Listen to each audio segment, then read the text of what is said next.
Welcome to the SRM 3D Prints channel. My name is Tim, and today we're going over a project that I did this spring for Mr. Keith Rucker. It's a casting pattern for a 12-inch Camel-back straight edge. This is a tool that's used for hand scraping of machinery ways. Mr. Charles Marlin went through and did an expert design on this this thing, added in like dovetails and stuff, so when the different pieces are interlocked, it'll line up really beautifully. And unfortunately, the piece is just too big for my bed, which is why it's split in half like it is. So yeah, now I'm just going to go through a few different options of perimeters, and I'm just kind of scanning through, and you see at the bottom of the screen it's loading in the virtualization for the toolpath. And basically I'm just going to go down through and just give a general scan. Sometimes you can find like layer deficiencies or gaps or weird things, so you can see the support material around the hole, which was actually kind of a bugger to get removed after the fact. But yeah, looks like it's got a good clean path, but the overall time on this one's pretty long, so I'm going to see if I can tweak some of the settings and get it running in a shorter period of time. But yeah, here we go. We're trying a bunch of different options, different infills, and yeah, I ended up dropping it down to like 25% infill. And then I got to go through all the other pieces. We actually have quite a few that need to get rotated around. And I didn't realize at the time, I had forgot to reset my bed. I had a printer that the control board was actually fried, so I replaced it, and the new one, the firmware, just didn't want to do anything bigger than a 200 by 200 bed, so this is what I'm stuck with for now. Well, we're finally out here in the garage, slowly getting the printer warmed up. The thing I'm going to do this go around is I'm actually going to scrape this bed, because this gets a little bit of a lumpiness to it when it goes in between scraping, but it needs a little temp in it before I can actually scrape it.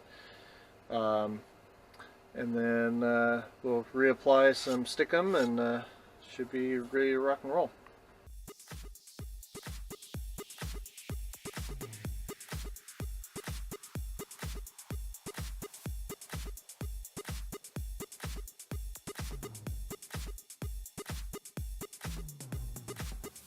As always, it's very important to make sure you have a really good test path. I very quickly realized that I had an issue with this one where the one edge wasn't sticking down properly. So now that I got a good idea where the footprint is, I scraped up what I just printed and reapplied the glue to make sure I got all the way to the edge. And away we go. And this one actually stuck down just fine. So we let the print run.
Alright, so I've been gone this weekend, just kind of running these prints in the off time. This is the last piece. It's not really a piece, it's a raft for the pieces. It's going to be a little alignment pins that go in the back side here. A total of 6 of them. Also, you can see they got these dovetails, which are probably going to need a little bit of fine-tuning to fit in there correctly. But anyway, it is a 12-inch Camel-back for doing some hand scraping. Going off again to Mr. Keith, and yeah, so I should have this all done and out to him here this week, and I'm sure you'll see it on any of his videos if you actually subscribe to him as well.